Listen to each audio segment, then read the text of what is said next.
नमस्कार, मैं हूं आपके साथ सुमित अवस्थी और आप देख रहे हैं अपना फेवरेट डिबेट शो हम तो पूछेंगे।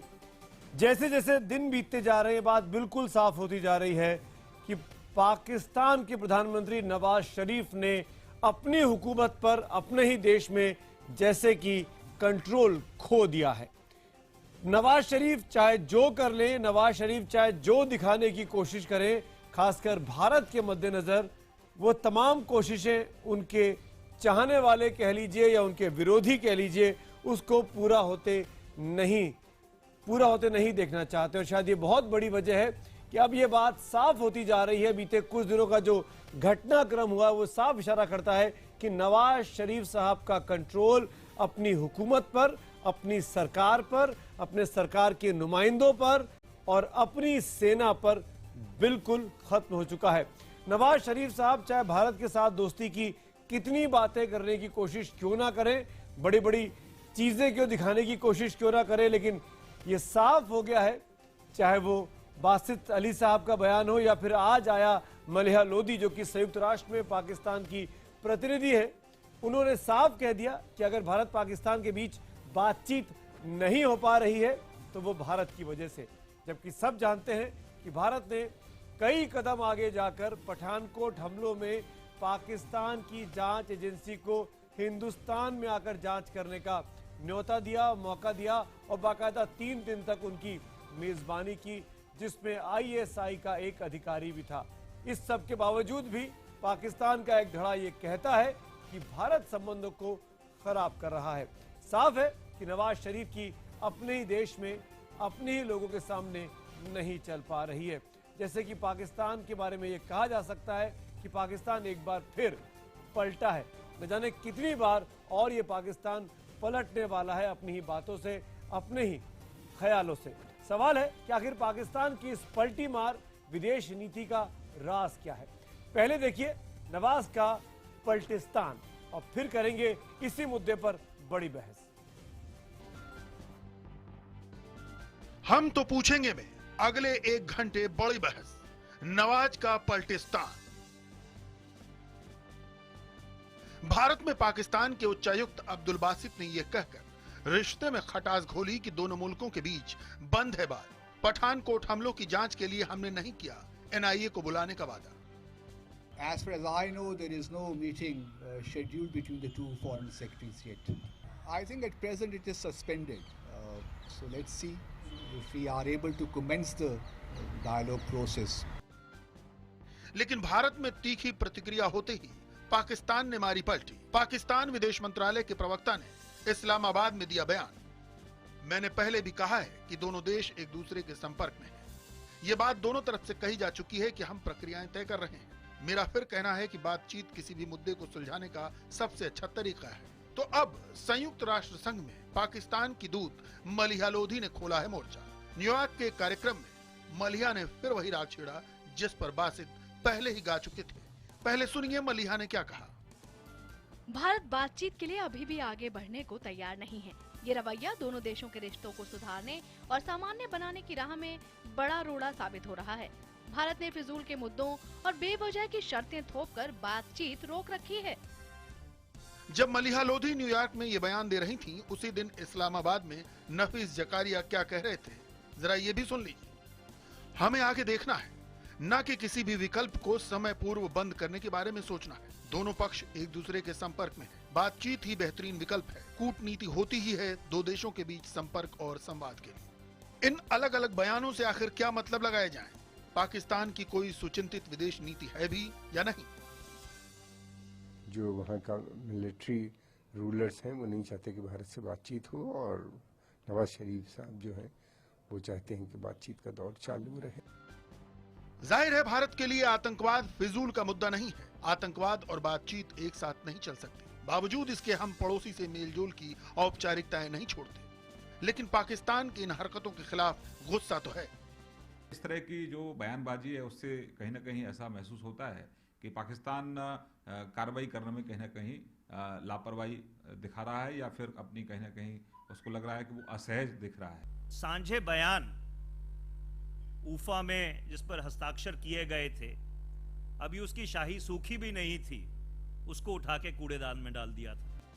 लेकिन इससे बड़ा एक सवाल और, पाकिस्तान की विदेश नीति नवाज शरीफ तय करते हैं या राहिल शरीफ और आईएसआई? आखिर पाकिस्तान के विदेशों में बैठे राजनयिक इतने बेलगाम कैसे हो सकते हैं? नवाज शरीफ को प्रेशर में आकर टेम्पररी रिजाइन भी करना पड़े तो फिर मोदी साहब क्या करेंगे, किसके साथ बातचीत करेंगे पाकिस्तान के अंदर? क्योंकि राहिल शरीफ से तो हम बात कर नहीं सकते हैं। तो एक बहुत ही गहरा संकट आने वाला है इंडो पाक रिलेशंस के ऊपर। इन हालात में पाकिस्तान के बार बार बदलते स्टैंड पर हम तो पूछेंगे, क्या नवाज शरीफ का पाकिस्तान पर नियंत्रण खत्म हो गया है? एक बार फिर सुनिए हमारा आज का सवाल, क्योंकि मुझे आपके जवाबों का इंतजार है। क्या नवाज शरीफ साहब का पाकिस्तान पर से नियंत्रण खत्म होता जा रहा है? अगर आपको लगता है हाँ तो HTP स्पेस देकर Y लिखिए, और अगर आपको लगता है कि नहीं तो HTP स्पेस देकर N लिखिए और अपनी राय मुझे 51818 पर SMS करें। ट्विटर के जरिए भी #HTP और #पलटू पाकिस्तान के जरिए भी आप अपनी राय और सुझाव हम तक पहुंचा सकते हैं। IBN खबर के फेसबुक पेज पर भी आपके सुझावों का, सवालों का हमको इंतजार रहेगा। इसी मुद्दे पर अब बड़ी बहस के लिए बड़े पैनल को आपसे इंट्रोड्यूस कराता हूं। मेरे साथ जो खास मेहमान जुड़ रहे हैं उसमें भारतीय जनता पार्टी का पक्ष रखने के लिए पार्टी के प्रवक्ता प्रेम शुक्ला जी, कांग्रेस का पक्ष रखने के लिए पार्टी की प्रवक्ता प्रियंका चतुर्वेदी जी, रक्षा विशेषज्ञ retired major general GD Bakshi sahab, रॉ के पूर्व अधिकारी कर्नल SN सिंह साहब, और पाकिस्तान से भी दो खास मेहमान मेरे साथ हैं। पाकिस्तान मुस्लिम लीग नवाज की नेता, युवा नेता, young leader Sadia S Khan हमारे साथ हैं, और पाकिस्तानी सेना के former officer retired colonel Shafaqat Saeed sahab भी मेरे साथ इस वक्त जुड़ रहे हैं इस डिस्कशन में। पहले 30 सेकंड्स ओपनिंग रिमार्क के लिए और फिर हम डिबेट की शुरुआत करेंगे। सबसे पहले मैं अपने पाकिस्तान के मेहमानों से जानना चाहूंगा, स्पेशली सादिया मैम से, सादिया एस खान से। सादिया जी, इनिशियली 30 सेकंड्स का वक्त है, एक कमेंट आपका। क्या नवाज शरीफ साहब का कंट्रोल खत्म होता जा रहा है अपने देश में, अपने लोगों पर, अपनी आर्मी पर, अपने ऑफिसर्स पर? सादिया एस खान। देखिए, फर्स्ट ऑफ ऑल मैं आपका क्वेश्चन समझ नहीं पाई हूँ। व्हाट मेड यू टू से दिस के प्राइम मिनिस्टर, एक इलेक्टेड प्राइम मिनिस्टर का इन्फ्लुएंस कंट्री में खत्म होता जा रहा है? He is elected prime minister of Pakistan है, कंट्री के हेड है वो, is chief executive of Pakistan. आप किस बेस कर रहे हैं कि उनका इन्फ्लुएंस यहाँ खत्म होता जा रहा है? ठीक है, मैं आपको बताऊंगा during the course of discussion, क्योंकि दो बयान आए मलिहा लोधी का और अब्दुल बासित का, कि मैं आऊंगा आपके पास। 30 सेकंड्स का टाइम होता है। Let me start with my guest also. Colonel Singh, मैं आपसे पूछूंगा, RSN सिंह साहब, क्या नवाज शरीफ साहब का 30 सेकंड्स है, नवाज शरीफ साहब का कंट्रोल है अभी भी अपने मुल्क में? 70 देखेंगे तो उनको यही नजर आएगा कि उनका कंट्रोल नहीं, प्राइम मिनिस्टर का कंट्रोल नहीं था पाकिस्तान पे।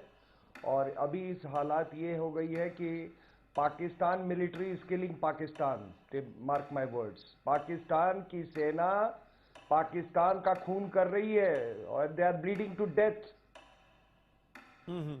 ठीक है, आगे जैसे चर्चा होगी तो मैं आपको ये समझाऊंगा कैसे ठीक है ये हो रहा है। कर्नल सईद, कर्नल, ठीक है, ठीक है, कर्नल सईद पाकिस्तान से, पाकिस्तान के डिफेंस एक्सपर्ट मेरे साथ हैं। Colonel Saeed, Panama paper leaks जो सामने आए, नवाज शरीफ साहब का नाम जो सामने आया, आपको लगता है कि उनकी पकड़ अपने मुल्क में कमजोर हुई है? नहीं। क्यों? वो उनकी मेजॉरिटी देखें आप, और जिस तरीके से उन्होंने इमीडिएटली एक्सप्लेनेशन दिए, उन्होंने एक कमीशन सुप्रीम कोर्ट के या हाई कोर्ट के जज के जेर निगरानी बनाया है, तो वो तैयार है हर किस्म की स्क्रूटनी के लिए। आप किस तरह कहते हैं कि वो खो चुके हैं कंट्रोल? अगर कंट्रोल खोने की बात होती वो इस्तीफा दे देते। उन्होंने इस्तीफा नहीं दिया है, उन्होंने अपने आप को पेश किया स्क्रूटनी के लिए, and he is in total control. Right, 30 seconds. I will come back to you. General GD Bakshi, मैं आपसे पूछूंगा, पनामा पेपर लीक्स और उस बीच में बासित अली साहब का एक बयान दिल्ली में आता है, फिर अब मलिहा लोधी जी का बयान संयुक्त राष्ट्र में जो रिप्रेजेंटेटिव है वो अमेरिका में आता है। दोनों बयान इशारा करते हैं कि पाकिस्तान सरकार के इतर उनकी आइडियोलॉजी है, उनकी सोच है। क्या आपको लगता है कि इसके बावजूद भी इस बात को माना जाए कि नवाज शरीफ साहब कंट्रोल में है, चीजों को कंट्रोल कर पा रहे हैं? देखिए, नवाज शरीफ साहब महज एक मुखौटा है। तमाम डेमोक्रेटिक डिस्पेंसेशंस के जैसे वो बिल्कुल शक्ति विहीन है। जहां तक पाकिस्तान का सवाल है, वहां की डीप स्टेट, पाकिस्तान की फौज, पाकिस्तान की आईएसआई, खासकर फॉरेन पॉलिसी, सिक्योरिटी पॉलिसी पे पूरा अपना कब्जा और धाक जमाए रखे हैं। और ये रिसेंट डेज में ये बिल्कुल एविडेंट हो गया है कि नवाज शरीफ साहब की बिल्कुल नहीं चलती। Right. Man in charge 30 seconds. I will come back. General Bakshi, I will come back. 30 seconds. Prem Shukla ji और प्रियंका चतुर्वेदी जी, आप दोनों की एक कमेंट चाहूंगा। क्या एक आपको लगता है, प्रियंका चतुर्वेदी पहले आपसे, कि नवाज शरीफ साहब एक लेम डक प्राइम मिनिस्टर है, उनके साथ बातचीत कर हिंदुस्तान को कुछ मिलेगा इन सिचुएशंस में?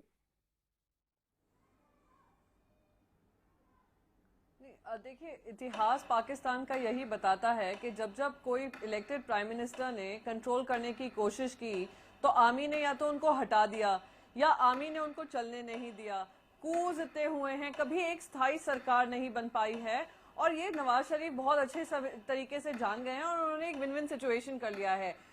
शरीफ नाम के प्रधानमंत्री हैं, असली शरीफ जो हैं, जो देश चला रहे हैं, वो तो आर्मी में बैठे हुए हैं और ये शायद नवाज शरीफ जी भी जान गए हैं। जी 30 सेकंड्स। प्रेम शुक्ला जी, ऐसे में नवाज शरीफ साहब से बात की जाए, राहिल शरीफ से आपकी सरकार बात करेगी?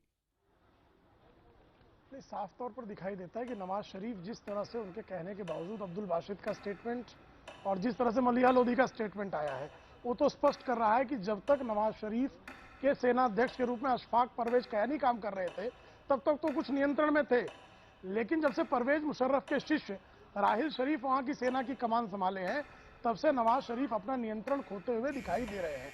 किंतु चूंकि भारत जो है वहां के निर्वाचित प्रधानमंत्री से बात करने के लिए प्रतिबद्ध है, निर्वाचित सरकार से, लोकतांत्रिक सरकार से बात करना चाहेगा, इसलिए नवाज शरीफ से बात चल रही है। ठीक है, आपके 30 सेकंड्स हुए। सादिया, मैं चाहूंगा आप रिस्पॉन्ड करें। जो वॉइसेस आपने इंडिया से सुनी है कि जो नवाज शरीफ साहब है उनसे अधिक मजबूत शख्सियत राहिल शरीफ की है आपके सिस्टम में। सादिया इस खान, देखिए, सबसे पहले तो ये जो आपने दो कमेंट जो हैं पाकिस्तान एम्बेसडर अब्दुल बासित साहब का और जो इन्वॉय है यूएन मिशन में पाकिस्तान की मलिहा लोधी साहिबा का, ये जो आपने रिलेट किया है with status of prime minister of Pakistan, this is totally wrong. Because उन्होंने आपको, शायद मैं करेक्शन करूंगी इसमें, आपको इसमें मालूम नहीं है, मलिहा लोधी साहिबा ने रिप्लाई किया था यूएस आर्मी वॉर कॉलेज के कुछ स्टूडेंट्स को who were visiting her and they questioned about Pak and India relationship and they questioned about कि पाकिस्तान की जो प्रायोरिटी फ्रेम है उसमें नेबरहुड रिलेशनशिप में क्या प्रायोरिटीज हैं। तो मलिहा लोधी ने उनके क्वेश्चन का रिप्लाई किया था। इसको आप एक स्टेटमेंट लेकर नहीं फॉरवर्ड कीजिए और इसकी बेस पर आप प्राइम मिनिस्टर के स्टेटस को चैलेंज नहीं कर सकते। Let me complete. I am intervening here because सुनिए मलिहा जी, सुनिए Sadia ji, you raise the point, let me respond to this कि हमने ऐसा क्यों रिलेट किया Sadia ji? Just give it 20 seconds. इसकी वजह साफ है, मलिहा लोधी जी ने ये बात जब कही संयुक्त राष्ट्र में, please Sadia ji, I respect you, I hope you will respect me also. ठीक है, आपने you said whatever you want to say. सुनिए मेरी बात प्लीज। जो बात कही मलिहा लोधी जी ने और जो बात बासित अली साहब ने कही, ये उसके बाद कही जब आपकी टीम पठानकोट हमले की जांच के लिए हिंदुस्तान आकर लौट गई थी और पाकिस्तान जाने के बाद कहा कि हम हिंदुस्तान के एनआईए को नहीं बुलाएंगे। तो ये ट्रस्ट की कमी कहां पे है? मलिहा लोधी जी ये क्यों कहती हैं कि भारत बातचीत के लिए आगे नहीं बढ़ रहा है? भारत और कितना आगे बढ़े, कितने और हमले अपने ऊपर हम करवा लें, तब आपको लगेगा कि हम बातचीत के लिए तैयार हैं। मलिहा लोधी साहिबा ने ट्रस्ट की कोई बात नहीं की। He have not mentioned trust anywhere। आप जो स्टेटमेंट दिया है मेरा ख्याल है भारत बातचीत के लिए आगे बढ़ने को तैयार नहीं है। आप अगर उसको ट्रैक करेंगे और आप अगर उसको if you will try to play on that statement तो it's not possible, क्योंकि इसका लिंक ना तो प्राइम मिनिस्टर के स्टेटस और इन्फ्लुएंस से पड़ता है। इसका प्राइम मिनिस्टर आपके बातचीत करना चाहते हैं, आपके फॉरेन मिनिस्ट्री के स्पोक्स पर्सन जकरिया साहब कहते हैं बातचीत करना चाहते जाते हैं। मलिहा लोधी इंटरनेशनल फोरम पर कुछ और कह रही है, बासित अली साहब कुछ और कह रहे हैं, हम किसको सही माने? के जो स्टाफ था, जो उनके स्टूडेंट्स थे, उनको स्टेटमेंट दिया है। हाँ, तो क्यों दिया? गिवन एनी स्टेटमेंट ऑन क्यों दिया? लेवल।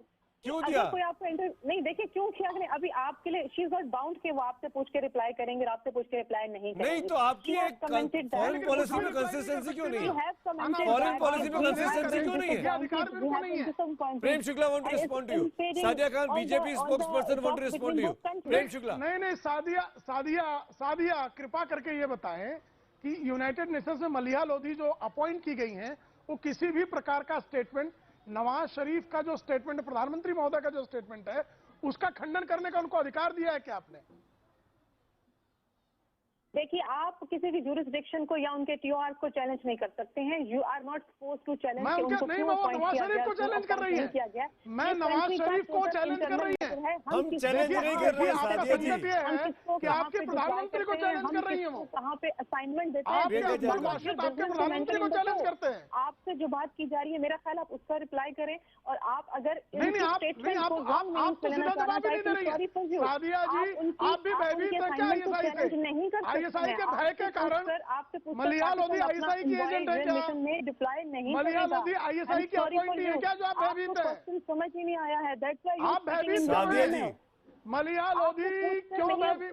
एक एक करके बात करते हैं। प्रेम शुक्ला जी और सादिया जी, आप दोनों से रिक्वेस्ट कर रहा हूँ, एक एक करके बात करते हैं। एक एक करके बात करते हैं।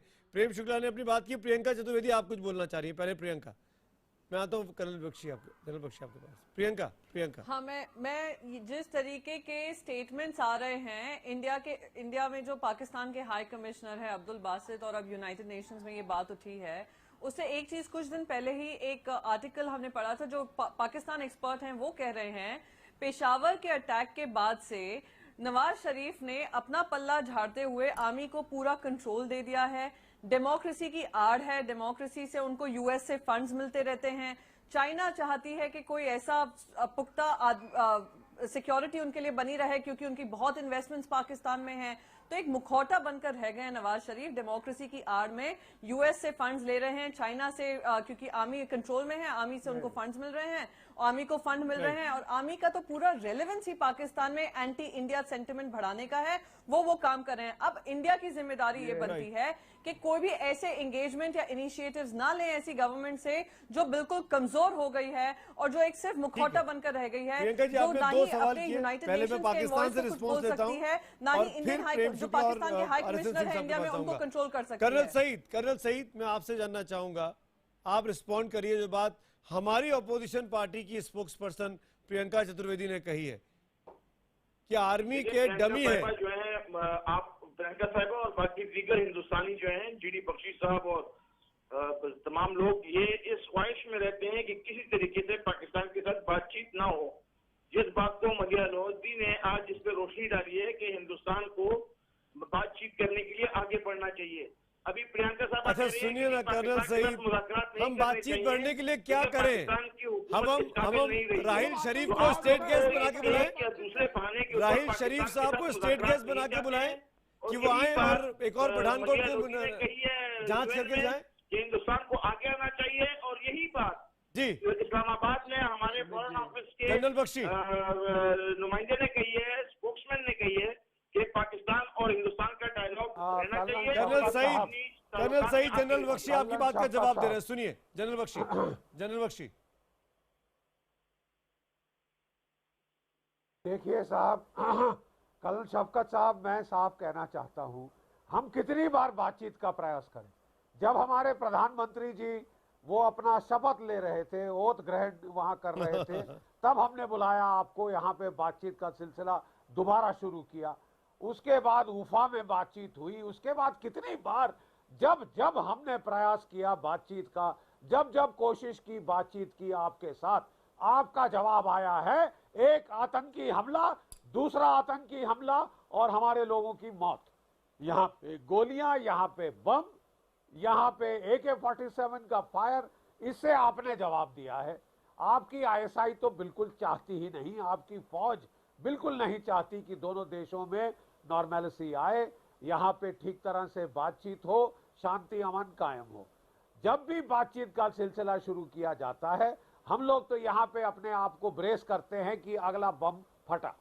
अब ये देखिए कब तक चलेगा कि हम बातचीत करें और आप बम फोड़े, हम बातचीत करें और आप गोली चलाएं। तो ये साहब, ये एक तरफा एक हाथ से ताली तो बज नहीं सकती, और ये पाकिस्तान को अब समझना होगा। सादिया खान। ओके कर्नल साहब, Sadia ji I am sorry, colonel Syed को जवाब देने दीजिए, क्योंकि मुझे लगा लिंक चला गया। जी कर्नल सईद। आप जिस उम्र में हैं और मैं जिस उम्र में हूँ, उसको हमारी ये जिम्मेदारी बनती है कि हम इस बड़े सगीर के लिए ऐसी चीजों का बंदोबस्त करें कि हमारी आने वाली नस्लें हमें याद करें। अभी आप जो बातें कर रहे हैं, ये बड़े सगीर के अवाम का हक नहीं है। इससे ज्यादा हिंदुस्तान और पाकिस्तान के अवाम इससे ज्यादा के हकदार हैं, इससे ज्यादा भलाई के हकदार हैं। आप जो बात कर रहे हैं, देखें आपका तमाम का तमाम कंसंट्रेशन इस पे है जिसमें पाकिस्तान को एक्सेप्ट ना किया जाए, पाकिस्तान को किसी तरीके से इस दुनिया की सफहस्ती से मिटा दिया जाए, जबकि पाकिस्तान अपने सर्वाइवल के साथ साथ इंतहाई गलत बात कर रहे हैं कि हिंदुस्तान के साथ अमन की तवक्को लेकर बैठा हुआ है। अरे कैसा अमन कर्नल सईद, कैसा अमन बताइए ना कर्नल सईद। क्या आप हमारी एजेंसीज को अपने आने देंगे? क्या हमारी एजेंसीज आपके आके इंट्रोगेट कर सकती हैं? क्या आप इंट्रोगेशन कराने देंगे? आप जर्नल हैं इंडियन लखवी का बताएं कि आपकी आर्मी क्या आर्मी है कि वो 5 बंदों से, एक नहीं दो नहीं 6 खूंखार आतंकवादी आपके यहाँ हैं। क्या आप हमारी एजेंसीज को अलाउ करेंगे? शफाकत सईद साहब, हमारी आर्मी ने तो आपको हर बार जवाब दिया है। क्या करें? कितनी बार जवाब दें आपको कि आपकी हैसियत जब हमने इंडियन आर्मी पे उंगली ना उठाएं, आपकी औकात बार बार दिखाते हैं। अरे शफकत साहब, कायरता बंद करो। अरे शफकत साहब, आप थोड़ा सब्र रखें। आप अभी उम्र और बालों, सफेद बालों की दाद दे रहे थे, बेसब्र हो जा रहे हैं। जनरल बख्शी, अरे अरे अरे हकीकत को पहचाने। अरे शफकत साहब, एक मिनट। अरे कर्नल साहब एक मिनट, जनाब एक मिनट, इस नाचीज की भी सुन लीजिए। आतंकवाद क्या क्या ड्रामे बनाते रहते हैं। जनरल बख्शी आपकी बात का जवाब दे रहे हैं कर्नल साहब, सुनिए, उसके बाद RSN सिंह। कर्नल बख्शी जवाब। अच्छा जनरल बख्शी जवाब दीजिए। Shafqat sahab, general Bakshi want to respond to you colonel sahab. सुनिए शफकत साहब एक मिनट दीजिए। शफकत साहब, आप अभी सफेद बालों की दाद दे रहे थे, आपके और मेरे, तो प्लीज जरा सफेद बालों की कदर की जाए और जरा तहजीब के साथ ये डिबेट कंडक्ट की जाए। मुझे बड़ी खुशी होगी, आपको मैं बड़ी देर से जानता हूं, बड़ी देर से हम लोग बातचीत कर सके हैं। आपने सफेद बालों की दाद दी, सफेद बालों के साथ साहब जनाब तजुर्बा आता है। तजुर्बा हमारा बड़ा अफसोसनाक है। तजुर्बे की हम तहत पे जाएं साहब। जब जब हमारे लोगों ने आपके साथ बातचीत का सिलसिला शुरू किया है, आप याद रखें जनाब, हमारे प्रधानमंत्री जी यहाँ से वाजपेयी जी बस में बैठ के लाहौर गए थे। 6 महीने के बाद कारगिल की लड़ाई चल रही थी, गोला बारूद चल रहा था, दोनों तरफ लोग मर रहे थे। अब बताइए ये तजुर्बे को हम कैसे भूलें? जनरल बख्शी इतना ही नहीं, general Bakshi let me remind you some more incidents. Let me remind you some more incident. जुलाई में 2001 में आपको याद होगा आगरा में शिखर समिट हुई, पर परवेज मुशर्रफ साहब यहाँ आए, और दिसंबर में क्या हुआ? पार्लियामेंट पे अटैक हुआ उसी के कुछ दिनों के बाद। एक नहीं, मुंबई में हमला हमारे यहाँ हुआ। शफाकत साहब ये कैसे चलेगा? क्या ये ड्रामा था, टेक्निकल सपोर्ट डिवीजन का ड्रामा था। किसका? ये पाकिस्तान को बदनाम किया जाए। ड्रामा लगता है तो आपको तो उस्मा बिन लादेन की ड्रामा लगती है। झूठों के सरदार आपको जो है उस्मा बिन लादेन को जिस तरह मारा गया, ये तो मानेंगे ही नहीं। पाकिस्तान को ड्रामा लगता था। कर्नल सईद और पाकिस्तान के लोग मानेंगे ही नहीं कि ओसामा बिन लादेन इनकी कैपिटल के 40 किलोमीटर के भीतर रह रहा था। आपके रक्त में झूठ, आपके रक्त में कायरता, आपके रक्त में फरेब घुस गया है, ये ठीक नहीं है। 5 आदमी क्यों टेस्ट मैच खेले इंडियन आर्मी के साथ? इंडियन आर्मी के पास क्या कमी थी कि वो 5 आदमियों के साथ 5 दिन तक लड़ती रही? अरे हम अगर आर्मी पर ही उतर आएंगे तो फिर आप बचेंगे कहाँ?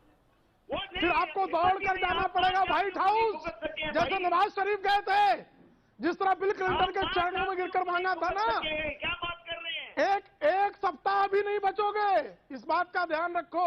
भारत के धैर्य की परीक्षा ना लो, हिंदुस्तान के धैर्य की परीक्षा ना लो, 5 दिन जंग लड़ते रहिए। और इस तरह की बकवास बातों से जो है शांति नहीं कायम होती। इंडियन आर्मी को ज्यादा नंबर देते अभी आप कर्नल साहब मैच्योरिटी की बातें कर रहे थे, अपनी उम्र का हवाला दे रहे थे, अब आप कहां ले जा रहे हैं बातचीत को? सॉरी कर्नल शफाकत सईद,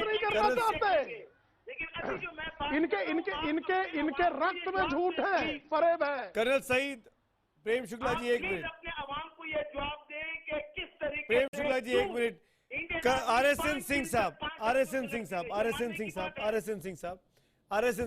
प्रियंका जी मैं आता हूं आपके पास। RSN सिंह, मैं पहले आपसे पूछना चाहूंगा, इतिहास हमने देखा RSN सिंह साहब कि जब जब पाकिस्तान पर भरोसा किया हिंदुस्तान की, चाहे कोई भी हुकूमत हो, चाहे वाजपेयी जी हो, चाहे मनमोहन सिंह जी हो, या आप नरेंद्र मोदी जी हो, जब जब भरोसा किया गया रिसेंट पास में, तब तक उस भरोसे को तोड़ दिया गया। सबसे बड़ी बात तो अभी बर्थडे के दिन वहां जाते हैं बर्थडे विश करने के लिए, और हफ्ते भर के भीतर पठानकोट हो जाता है। अभी दिसंबर और जनवरी में मेरा यह कहना है कि बीते 2 साल में 6 मुलाकातें हुई नवाज शरीफ साहब के साथ।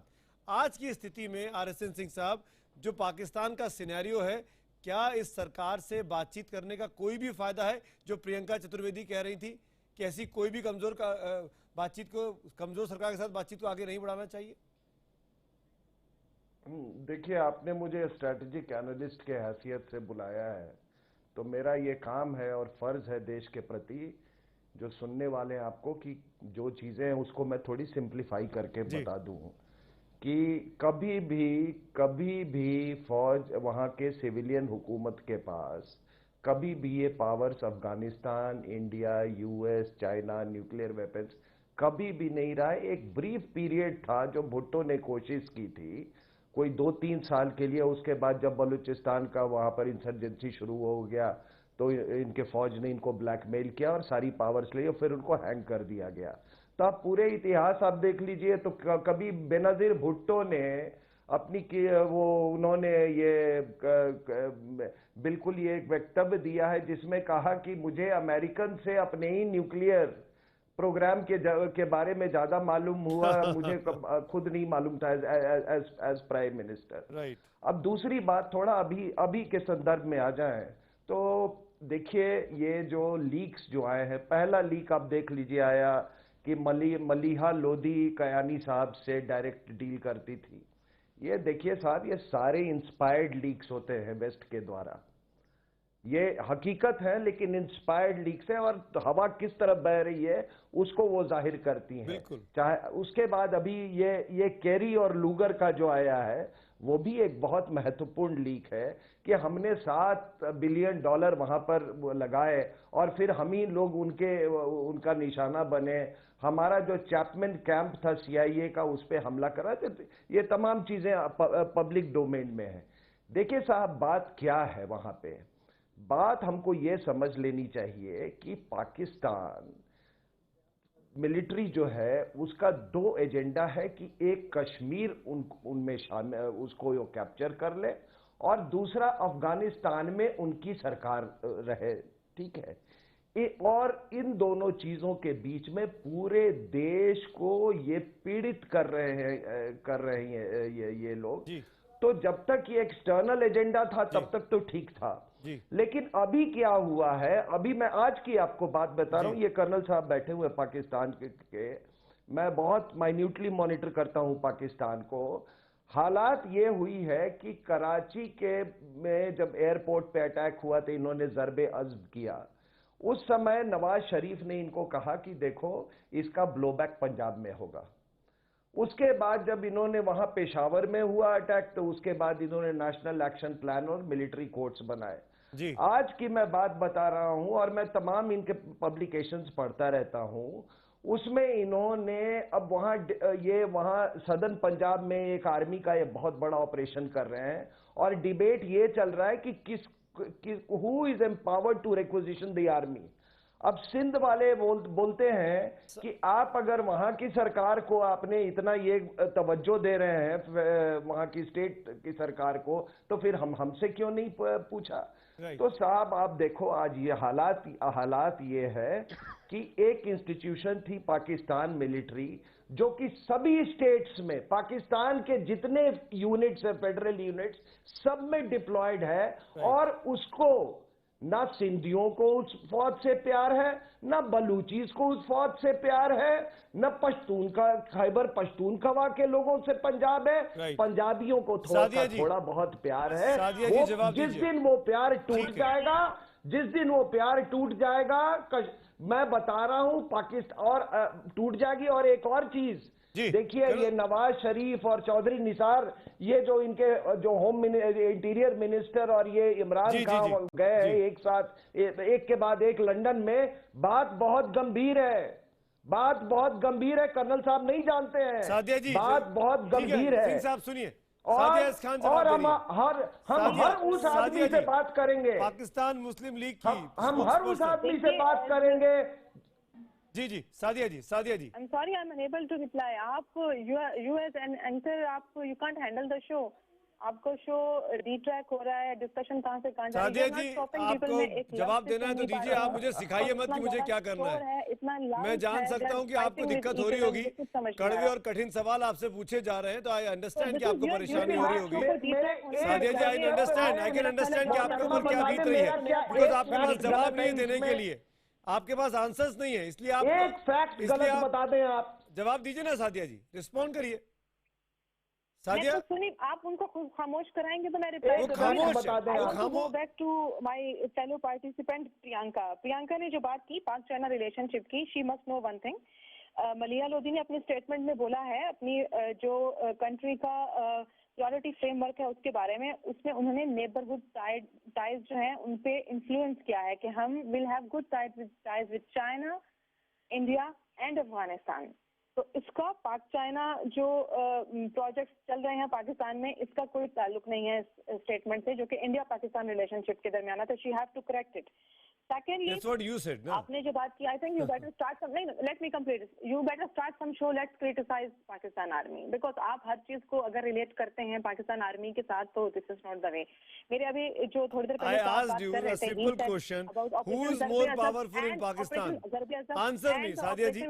Who is more powerful? Nawaz Sharif साहब और राहिल शरीफ साहब? इस बात का जवाब दे दीजिए। पाकिस्तान के फॉरेन रिलेशन के साथ कोई ताल्लुक नहीं है। ये बिल्कुल पाकिस्तान को थॉरली स्टडी करते होंगे पाकिस्तान के इंटरनल इश्यूज को, बट अनफॉर्चुनेटली ये सिर्फ negative, because he have a negative mind, so that's why ये नेगेटिव एस्पेक्ट्स को फोकस करते हैं। You don't see the positive side of the issue. जो लोग हिंदुस्तान पे टेररिस्ट अटैक करते हैं वो पॉजिटिव माइंडसेट वाले लोग हैं जो पाकिस्तान में बैठे हुए हैं, जो पाकिस्तान में बैठकर अपने यहाँ पे कमांड देते हैं। सादिया जी, क्या वो पॉजिटिव माइंडसेट के लोग हैं या वो नवाज शरीफ पॉजिटिव माइंडसेट के लोग हैं जो उनको अरेस्ट नहीं कर पा रहे हैं, जो उनको प्रोटेक्ट कर रहे हैं, जो राहिल शरीफ के प्रेशर में काम कर रहे हैं? क्या ये पॉजिटिव माइंडसेट है सादिया जी?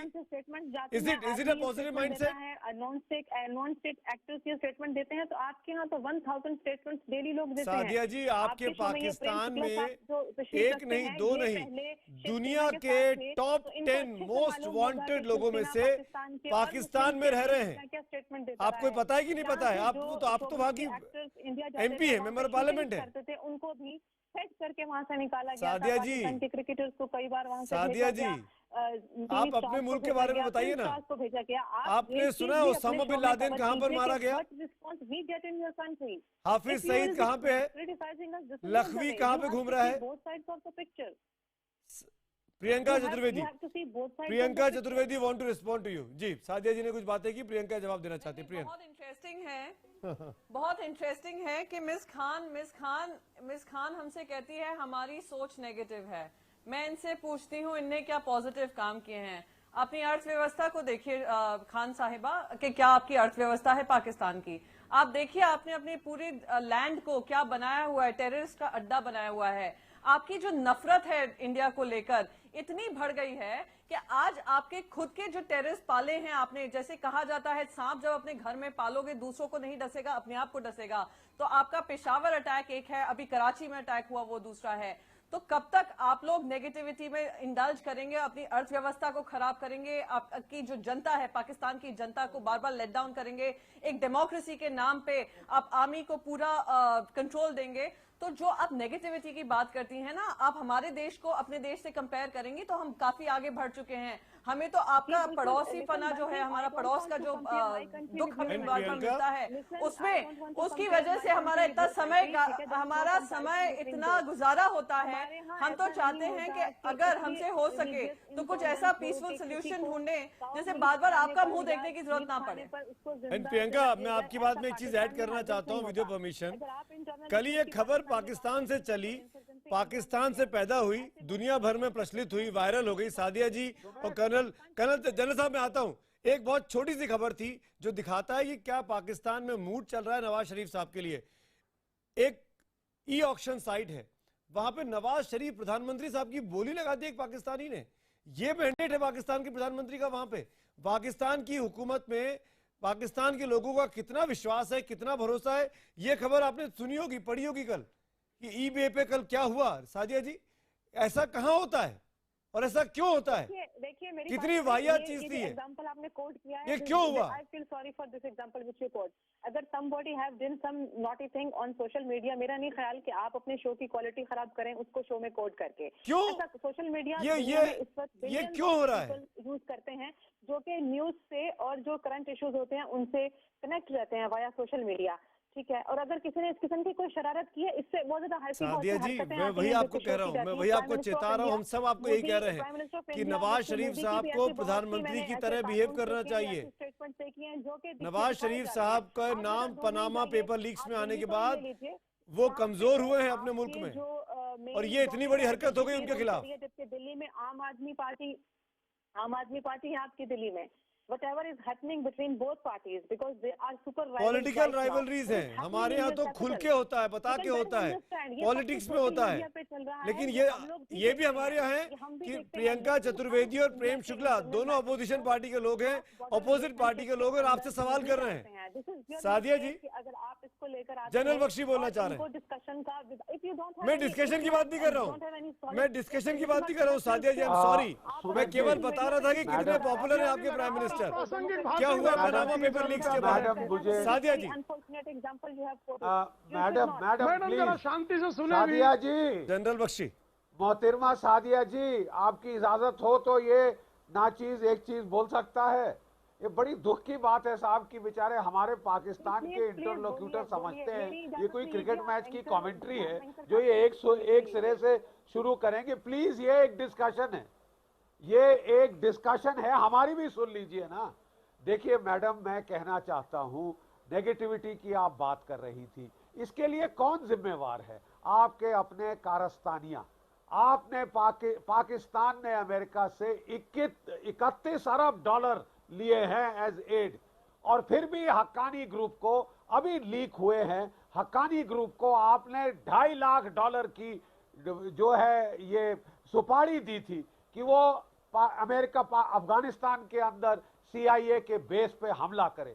जो पैसा आपने अमेरिका से जो डॉलर लिए, उन्हीं डॉलर से आप सुपारी दे रहे थे अमेरिकन सिटीजन्स को मारने के लिए अफगानिस्तान के अंदर। अबाटाबाद में आपके जो है ओसामा बिन लादेन पकड़ा जाता है, फिर आप कहते हैं we are the most allied of allied, NATO allied का दर्जा आपको अमेरिका देता है, और सबसे बड़ा सरगना, सबसे बड़ा कातिल अमेरिकनों का आप अपने अबाटाबाद में रखते हैं। जी कर्नल सईद कुछ कह रहे हैं। जनरल बख्शी, आपकी बात। आपसे मैं एक बात पूछना, किस मुंह से बात कर रहे हैं साहब? जो असलियत है मैं आपको बयान कर रहा हूँ।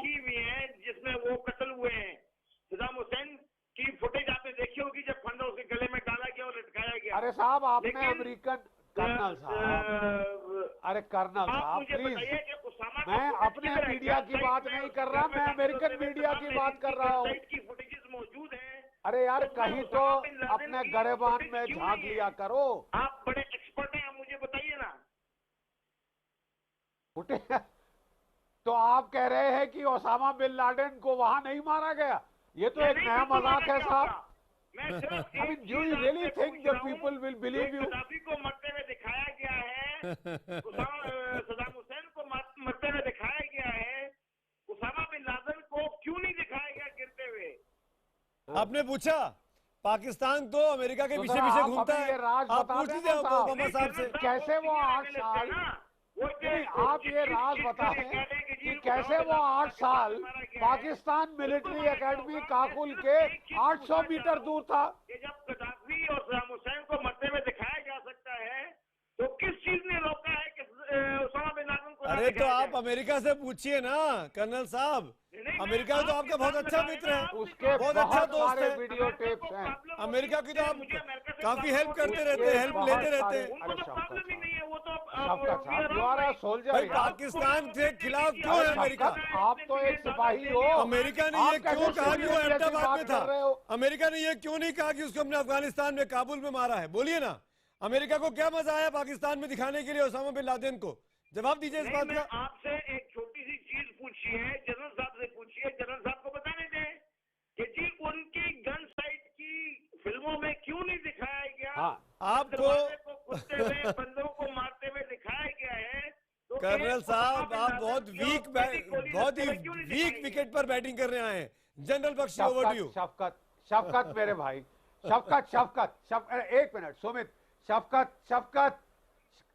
शफकत मेरे भाई, मैं आपसे एक चीज पूछना चाहता हूं, प्लीज हमें जरा क्लियर करिए। आप क्या कह रहे हैं कि ओसामा बिन लादेन पाकिस्तान में नहीं मारा गया? ये सारी दुनिया ने सपना देखा है? कमाल है यार, ये तभी तो लोग आपको कहते हैं, आपसे विश्वास उठ गया, विश्वास उठ गया है मेरे भाई। आप कह रहे हैं कि अभी ओसामा बिन लादेन पाकिस्तान में मरा ही नहीं। अरे साहब, ये तो कॉमेडी हो जाती है ना यार, थोड़ा सीरियस लेवल होना चाहिए डिस्कशन का।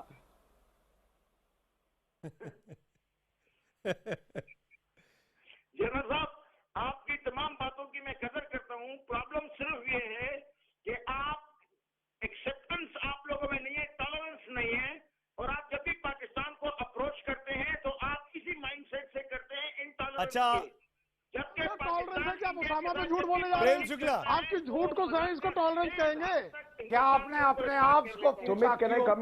जी जी नहीं, शफकत, क्या आपने कभी, शफकत एक मैंने सुन लिया, नहीं शफकत, क्या आपने अपने आप को पूछा क्यों इंटॉलरेंस है? क्योंकि आप आए दिन यहाँ कत्लेआम, कत्लो-गारत कराते हैं, आए दिन हर यहाँ टेररिस्ट वारदात के पीछे आपकी लश्कर-ए-तोयबा, आपकी हिजबुल मुजाहिदीन, आपकी जैश मोहम्मद का हाथ है। जब हमारे लोग यहाँ मर रहे हो, हम उसको टॉलरेट करें? क्यों? नहीं, क्यों? सिंह साहब जवाब देना चाह रहे हैं। RSN सिंह साहब। जनाब, वो इसलिए कि आपकी जो कारस्तानियां हैं वो ऐसी है कि आप जनरल बख्शी, आपके सवालों का जवाब है ही नहीं कर्नल शफकत सईद के पास। बता दें RSN सिंह कि हम आप पे विश्वास क्यों और कैसे करें?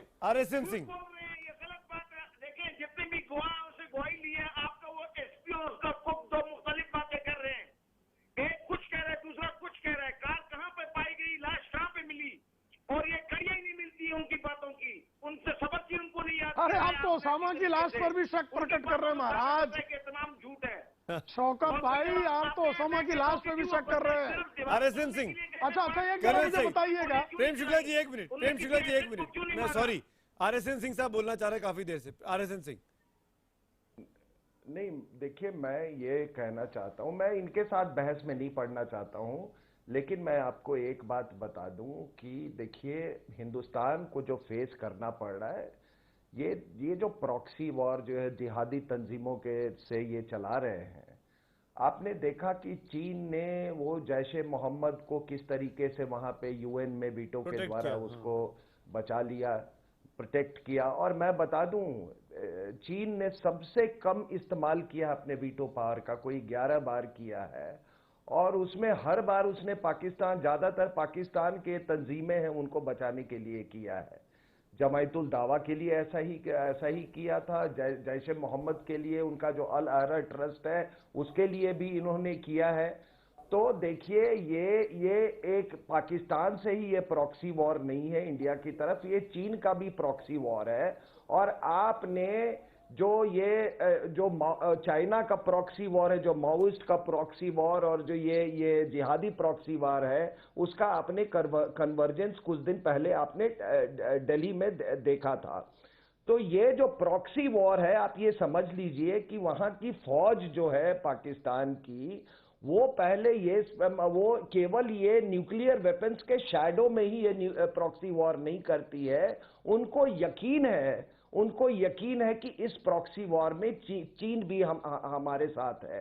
तो इस तरह की जो फॉरेन पॉलिसी की चीजें होती हैं, कई ताकतें हैं हमारे अलावा जिनको ये चीज पसंद नहीं आएंगी, और वो ये एक जियोपॉलिटिकल गेम्स ये चल रहे हैं पाकिस्तान के संदर्भ में।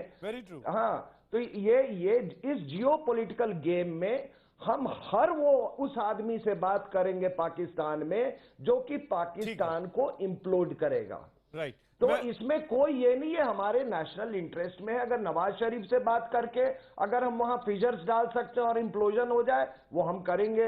हम किसी भी तरीके से हम ये प्रॉक्सी वॉर को हम अनरेमिटिंगली नहीं जाने देंगे, चाहे इसके लिए हमको पाकिस्तान के कई टुकड़े होने पड़े, हम नहीं करेंगे। वो इस कगार पे पहुंच गए हैं कि वो खुद ही इम्प्लोड कर रहे हैं, और अभी लंदन जाने से कुछ नहीं होने वाला है, मैं आपको बता रहा हूं। सिंह साहब, ये लंदन में जो तीनों भाग रहे हैं वहां पे, नवाज शरीफ और ये मैं दोनों अपने पॉलिटिकल मेहमान प्रियंका और प्रेम शुक्ला के पास आखिर में जरूर आना चाहूंगा। कुछ ही मिनट बचे इस डिबेट को वाइंड अप करने में। प्रियंका, आपने कहा कि इस सरकार से बात करके क्या फायदा, पाकिस्तान की नवाज शरीफ से बात नहीं करना चाहिए। मैं चाहूंगा कि फिर भारत किससे बात करे? क्या पाकिस्तान के साथ बातचीत नहीं करे? नहीं, इंडिया की तो के पास ज्यादा ऑप्शंस नहीं है। बातचीत करना तो जरूरी है, इलेक्टेड गवर्नमेंट से बातचीत करना जरूरी है, हम ये भी मानते हैं। पर जो इलेक्टेड गवर्नमेंट ने अपने घुटने टेक दिए हों आर्मी के पास, और हम कितनी भी कोशिश ऐसी इलेक्टेड गवर्नमेंट से करें, वो चाहते हुए भी कुछ काम नहीं कर सकेंगे। तो हमारा जो लिमिटेड एक्सचेंज होना चाहिए वो थोड़ा लिमिट में होना चाहिए, ना कि हम आगे बढ़ कर ऐसे काम करें जो हमारे लिए कैच 22 सिचुएशन बन जाए।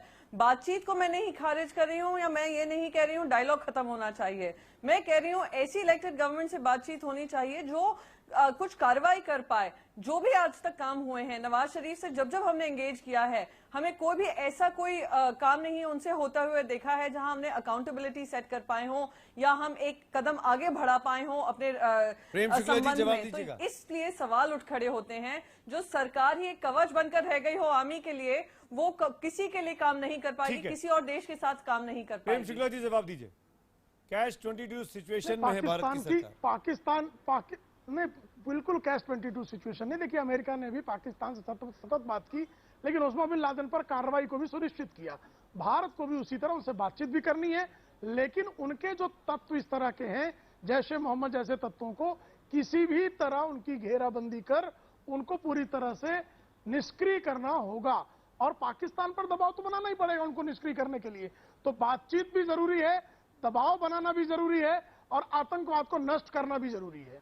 नहीं, पर प्रेम शुक्ला जी, ये होगा कैसे? ये नवाज शरीफ साहब की बात अब्दुल बासित नहीं सुन रहे हैं, घेराबंदी जब देखिए नवाज शरीफ की बात मलिहा लोधी नहीं सुन रही है, देखिए पाकिस्तान की जो स्थिति है, पाकिस्तान की जो स्थिति है, जिस तरह से परवेज मुशर्रफ एक समय आकर हमारे सामने सीज फायर करने के लिए मजबूर हुए, राहिल शरीफ हमसे हमारे हाथों में एक दिन आतंकवादियों के खिलाफ कार्रवाई करने के लिए मजबूर होंगे।